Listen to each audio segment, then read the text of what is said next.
Well, hello, hello, hello, soulmates. It's your girl, Dr. Melissa, back with another soul stirring season and episode of Standing on Business, where it's not just business, it's personal. Let me tell you, soulmates, I have missed you guys. I have been so excited for this new season for a number of reasons, right? This season, you're going to find that we're going to be doing things a little bit differently, right? I will tell you that in times past, I've always been a person that pride myself on being super, super prepared. And so when it comes down to even my conversations with you guys, I really try to make sure that I'm prepared. I really try to make sure that I hit my key points. That might be the nerd in me. But that's been a big thing for me. But I'm going to tell you that the past 6 to 8 months has really been a foundational and transformational time for me. Listen, let me tell you, I have your girl, I've been going through, but in a good way. I have sold a house, bought a house, renovated a house, been living in an Airbnb for a month or so. Now, I was on the ocean front, so don't cry for me. But I'm saying all of that to say that I have been in a season of a lot of transition. And oftentimes, I'm going to tell you, we want transformation, but we don't want to go through the transition that it takes to get to transformation.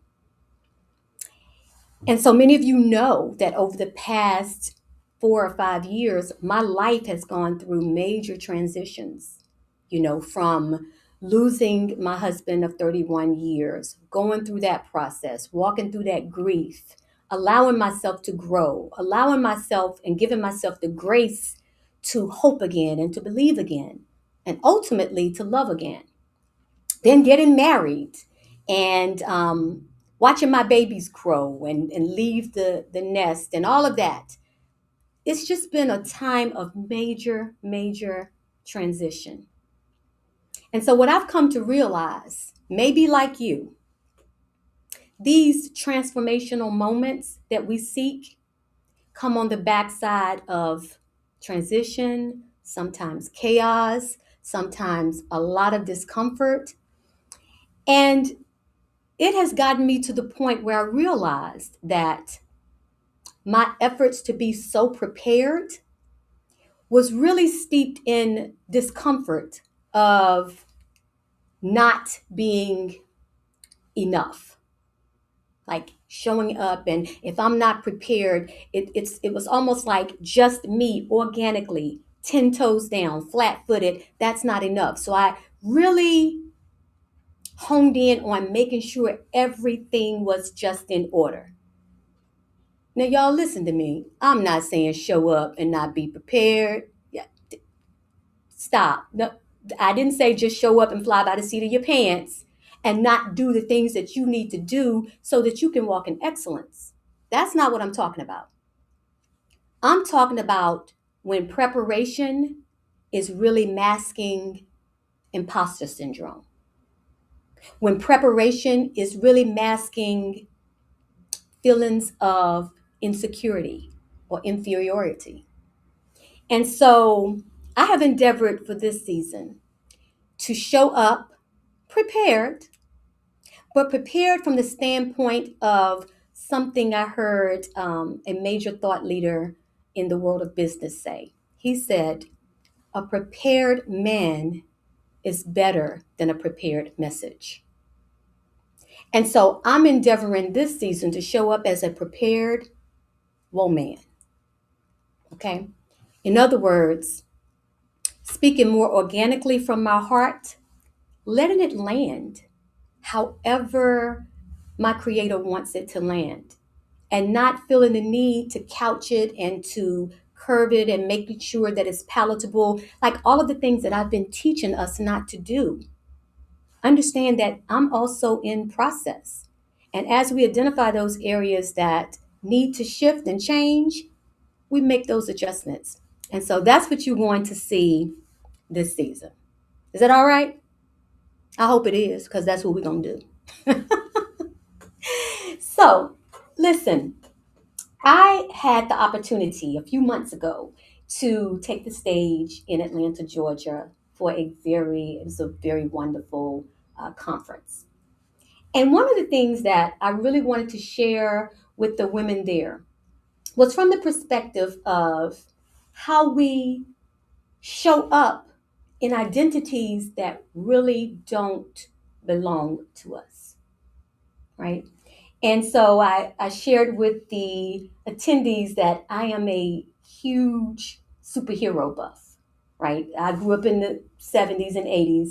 We had three channels: ABC, NBC, CBS. Then there was that like random channel that it was like what Sesame Street was on. I forgot the name. But TV was a big part of my life.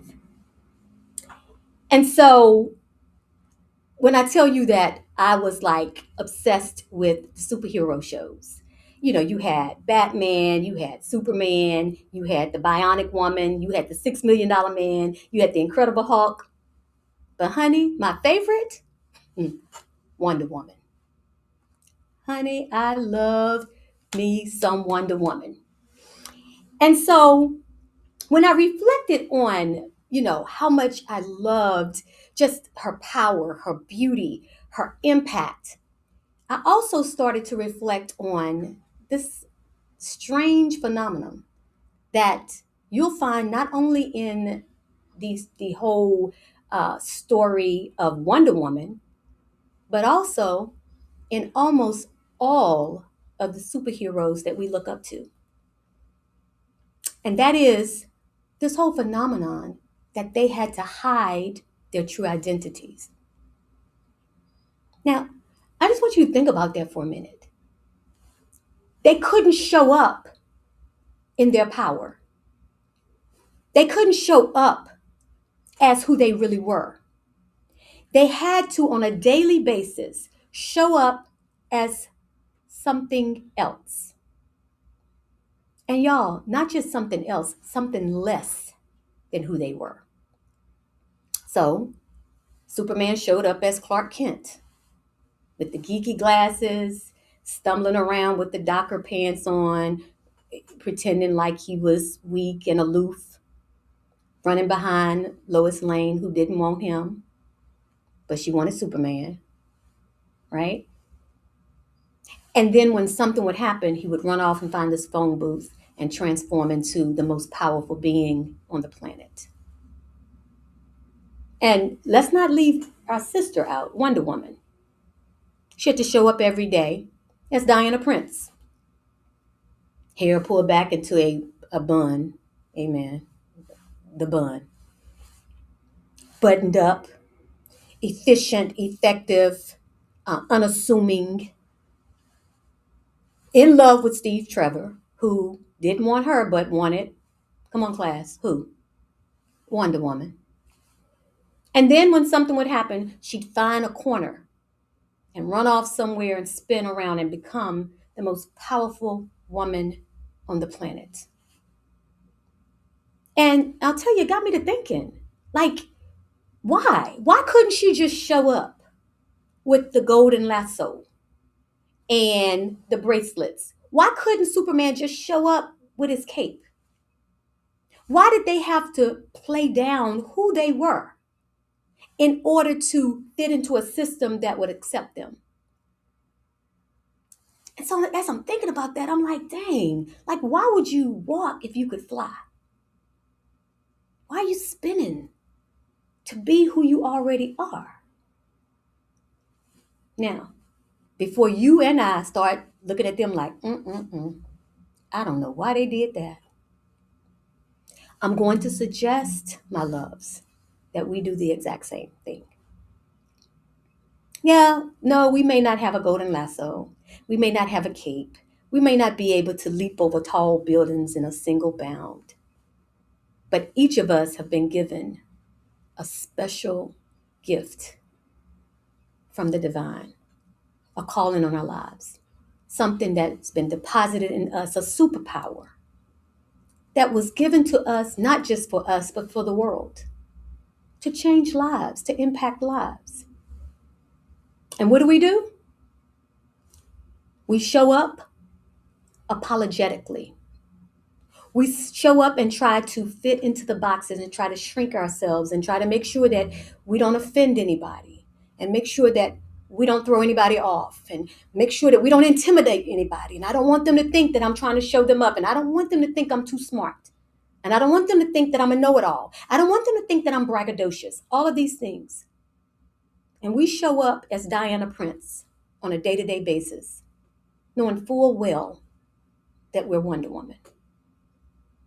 And we allow people to call us Diana. But that ain't the worst part of it. We answer to it. Not only do people call us that, you guys, we start to answer to it to the fact and to the point that we can no longer remember that we're Wonder Woman. So, I want to impress upon you that we are hiding behind identities that do not belong to us. So let me do a little story time. Now, before I was the Purpose Prophetess, before the international stages and the keynotes and the spotlights, before the multi-million-dollar behavioral health agency that has served thousands of people over the past decade, before the book and the TV show, which is hopefully being syndicated, before the TED Talks, before the standing ovations, before all of that, you all, I was just a little girl from down a dirt road who grew up very poor. I say extreme poverty. And when I say that, sometimes people go, yeah, I grew up poor too. And I say, no, like poor without running water. Hello. Po. Like take the O-R off. Po.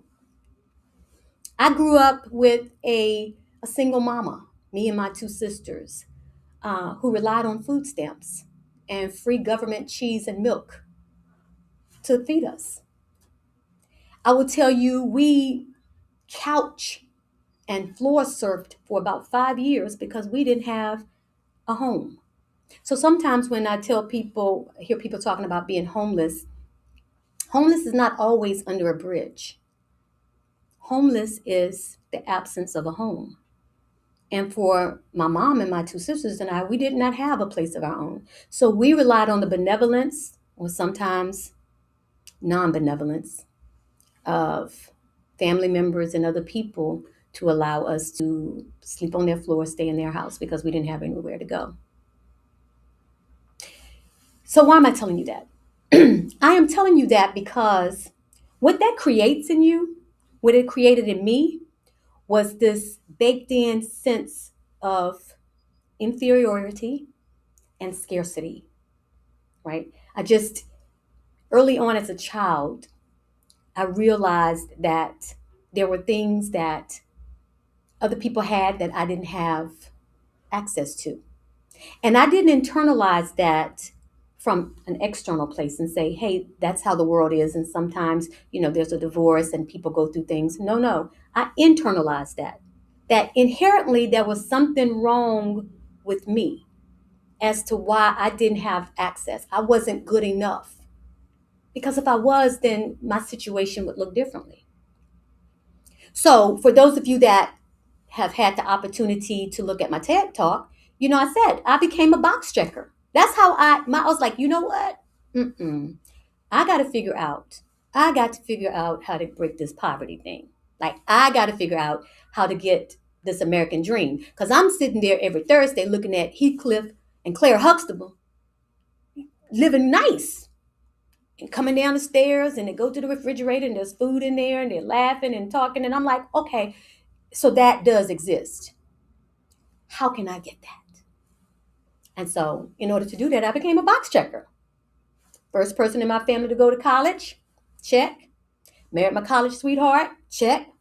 For 31 years, built a beautiful life, 4 incredible children, check, all of those things.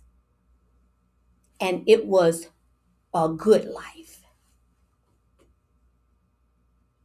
But that was the problem. It was a good life, but not a God life. I was living based on the external accoutrements of what everybody else said I should have. And then one day, a little more than 5 years ago, y'all, I wasn't on a stage. I was on the floor again. Like grew up floor surfing, and here I was now, done all of these things, checked all these boxes, and now I'm back on the floor. The flow is what I really would have called it if I'm just being good and country. Not metaphorically, literally, I was on the floor. I was on the floor because I was curled up and I was ravaged by grief after losing the father of my children, my husband of 31 years, to brain cancer. I had the degrees, I had the titles, I had the agencies, I had the team, I had the houses. But the truth of the matter is, I had not a clue of who I was without him. I had defined everything about me from someone else's construct of who I am. It's like every day you sort of wake up and you look at a person and say, "Who am I today?" And if they say, "You good?" You go, "I'm good." And if they go, you go, "I'm not good." And I'm going to tell you, going through that experience, that kind of loss, it doesn't break your heart. It shatters your identity. Or does it? It shattered my identity. But did it really? See, what it shattered was the facade, the fake identity that I was living. So I will tell you, when I first started thinking about that and started going through that, and I was like, I'm shattered. Everything that I am is blown up in my face, and I don't know what to do. But I'm going to tell you that sometimes God has to break your heart in order to blow your mind. What shattered was the cage that I had built around myself, trying to please everybody from the time I was a little child. Walking into rooms and saying, "Is it okay for me to be this?" Walking into rooms and saying, "Who do you need me to be? What do you need from me? How do I need to behave?" See, what really shattered was the box that I had placed myself in. Nobody else placed me in that box. Nobody asked me to try to be something that I wasn't. I had determined that that's what I needed to do. So it was self-imposed. And so now when I look back at that time, all I did, I said to people, I got broken. No, it wasn't breaking. It was breakthrough. And breakthrough has to have a breaking for it to happen. And so it's painful. And so oftentimes it happens to us and we say, "Oh my God, this is the worst thing ever." But I want you to understand that on the other side of the breaking, on the other side of the brokenness was the breakthrough. So what am I here today to talk to you about for real? I'm trying to get you to understand that your breakdown is your breakthrough. And I'll tell you, when I was laying on that floor, I heard God whisper to me, "Get up. Get up. This is not the end of you. This is the beginning of you. This is the ending of one season, one chapter of your life. I'm your author. I have more pages. There's more to your story. Your story didn't end." And so here's what I want you to know, my sister, my brother. That's what I did. I want you to understand that if I could get up in the midst of that kind of pain, and we all have our stories. I certainly don't own the right to trauma. And I know there's someone listening to me who's experienced maybe the trauma I've experienced and more. This is not a competition on who's got the biggest trauma. Because the truth of the matter is breaking is breaking is breaking. Pain is pain is pain. And it's not categorized. I talk to people sometimes and they go, "Dr. Melissa, I want to speak. I want to coach. I don't have a story like that. I don't have a good enough story." And it baffles me because it's not about the tragicness of the story. It's about owning your own story and finding those threads of resilience, those threads of power in your own story. Everybody don't need to have grown up Poe to have a story. As a matter of fact, I would love to get that part of the story back, honestly. like, I didn't necessarily need that part of the story. So I want you to understand that if you're listening to me now, your story, what you've gone through, what you've survived, what you've learned, what you've mastered, what you're good at, all of those things make up the fabric of who you were called to be. They make up the fabric of your purpose. So, just like me, I need you to stand flat footed in that purpose. Because when you stand up in your purpose, you'll find your power. And when you find your power, my loves, you'll find your peace. You'll find your peace to live again, to love again, to try again. Oh no, I got divorced. Okay, so get up. Oh, I lost that job. Okay, apply for another one. Like you'll understand that breakthrough is about the ability to break out. Break out of what, Dr. Melissa? Break out of the cage that's held you captive for so long. If you want to break through, you're gonna have to break away. Break away from what? Those people, those things that are holding you hostage to your history, but not your destiny. You want to break through? Baby, you're gonna have to break up. No, not him, although you may need to break up with him. You know if you do. I'm not getting in your business, but I promise you, he is not the first thing that you need to break up with. She is not the first thing you need to break up with. The first person that you need to break up with is that version of yourself that's willing to play small, that's willing to shrink, that's willing to become a shadow of who you were really called to be. That's breakthrough. You got to be willing to break. And so, this season and this iteration of my life, I fully embraced the breaking. Some people say, oh, don't call me broken. Please call me broken. Please. It was in my breaking and my shaking that determined my making. I'm here now as a product. I'm better for the brokenness. I'm better because I experienced heartbreak. Now I know how to love more completely. I'm better because I know what it feels like to be hurt. It helps me to be more empathic and not hurt others because I understand what that feels like. So I stand before you today, not just as a coach or a CEO, but I stand to you as a woman who has rebuilt her life after experiencing loss and found joy again.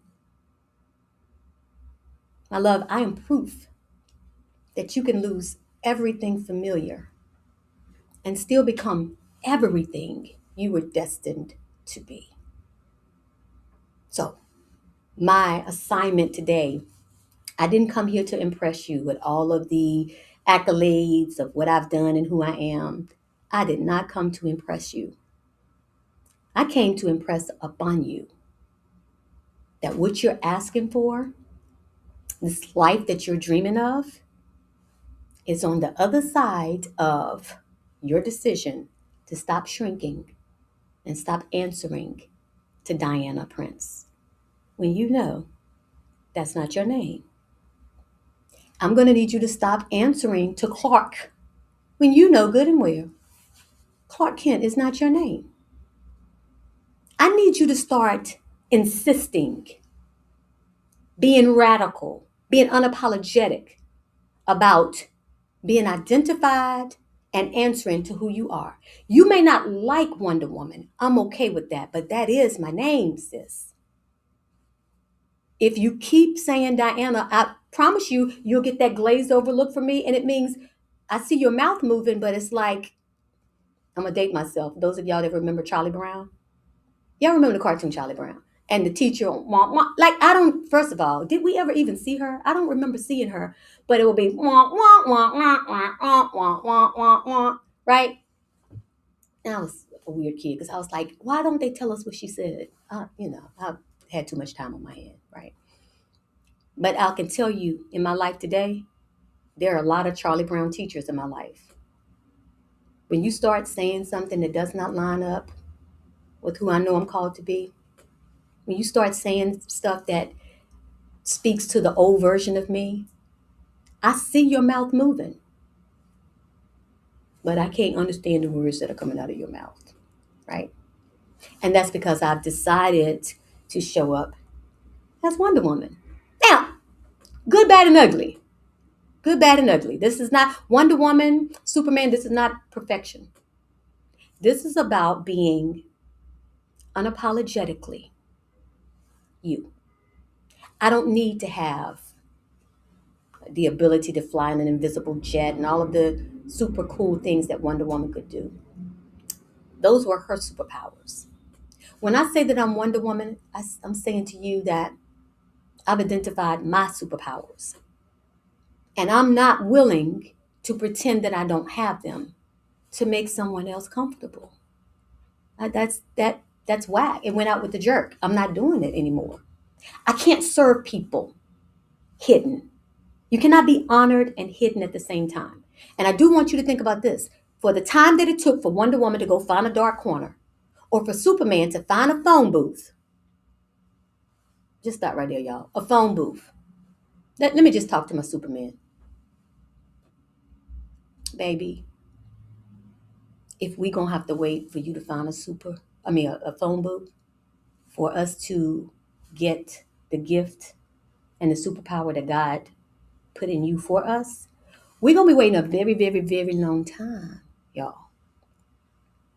Wonder Woman, if we gotta wait for you to find a dark corner, honey, it's crowded in these streets. I don't even. Is there a corner that you can go to anywhere? They got satellite cameras and like you really, honestly, you say something, you talk to your friend, and then Siri starts saying some stuff. You talk to your spouse, and then you pull up your Facebook and the ad about what you just said. Y'all get the gist. Trying to find this obscure place where you can go transform doesn't exist. And we're waiting. The world is waiting for you. But we can't get you because we've got to wait first until you can go and transform into who you need to be so that we can get the gift that's inside of you. Yeah.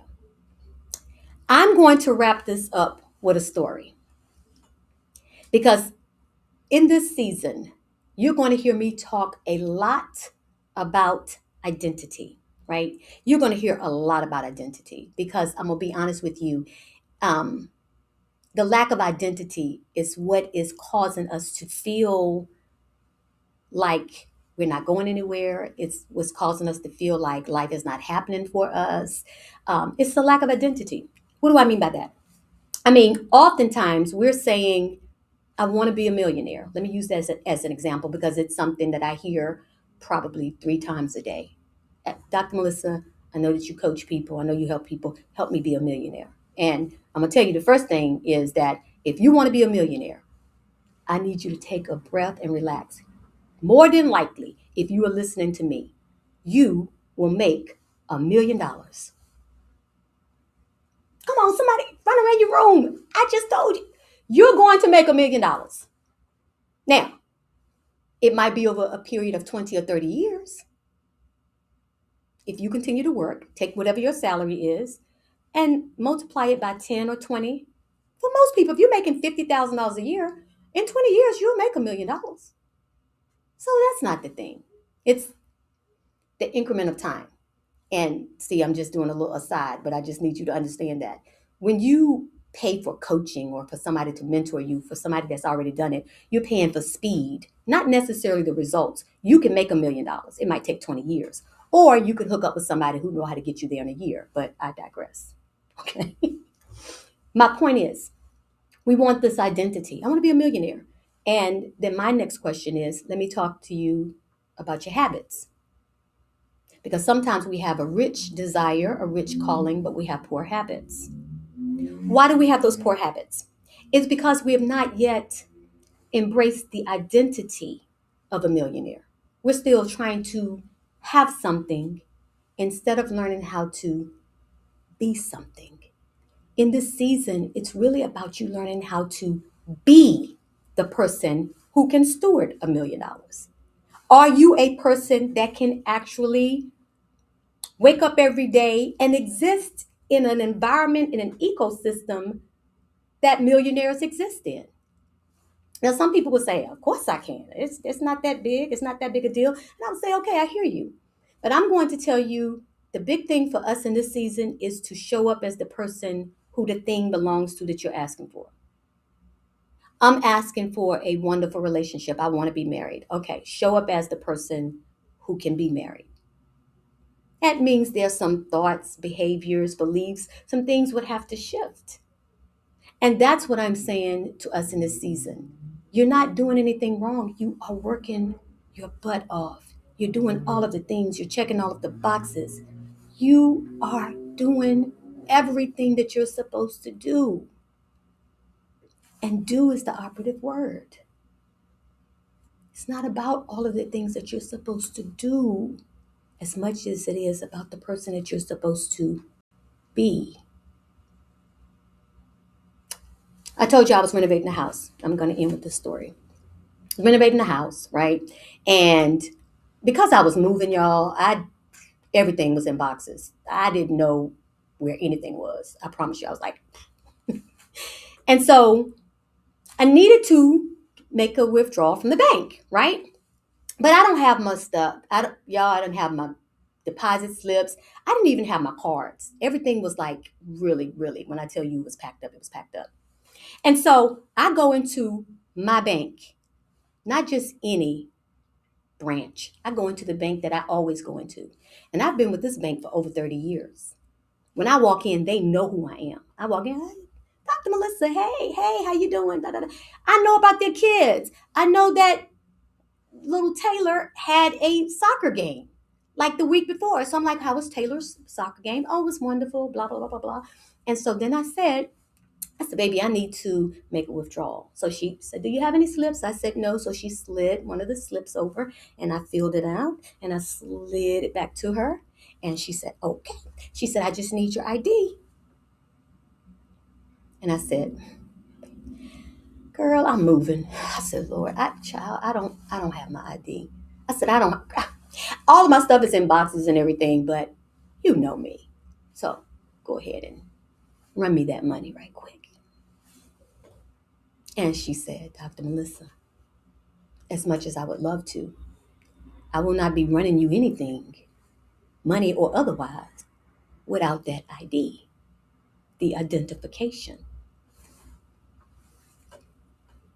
And Dr. Melissa has a lot of emotional intelligence. I just want you to know that.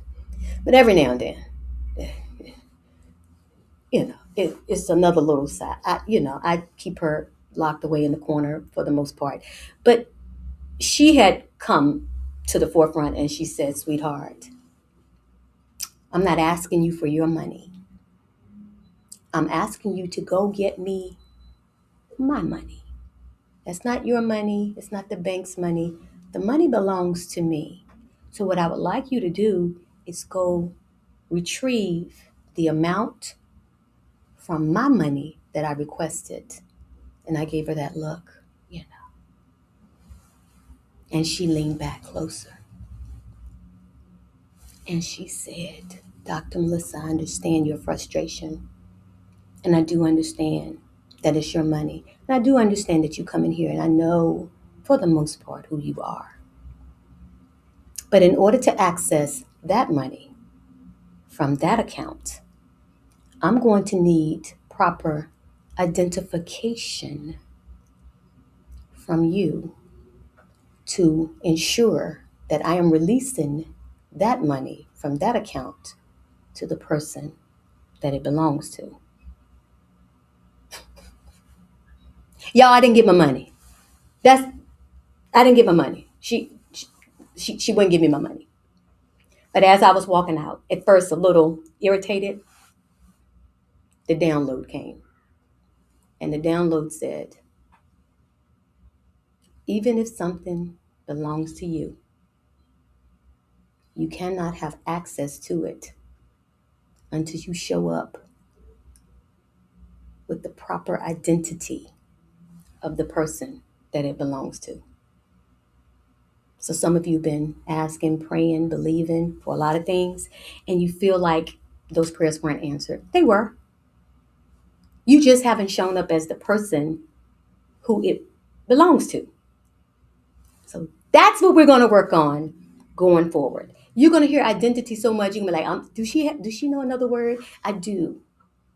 But I am telling you, that is the key. And so we're going to work on that. And I'm going to tell you, you do not have to figure that out alone. Because beyond the show that I'm doing here in the podcast, I want you to know that I have built a space for women just like you. Women who are ready to move in faith, even while they're still figuring everything out. Men too. Y'all know it's always a few good men. Come on in. But this space is called Women with Purpose, Power, and Profits. And this is my free Facebook community where you're going to find strategy, encouragement, and other women who understand exactly what it means to be in the messy middle of becoming. So go ahead and join there. I cannot wait to support you in there. And of course, if you want more information about me, visit my website, subscribe to the YouTube channel, and then follow me on all the socials. So until next time, I want you to join me as we continue to dive deeper into the strategies and mindset shifts needed to build a purpose-driven life. I want you to remember that you are purposeful and you are powerful. I believe in you, and I cannot wait to see the incredible things that you are going to achieve. So until next time, my soulmate, I want you to keep standing up. I want you to keep standing out. And yes, I want you to keep standing on business. Bye for now.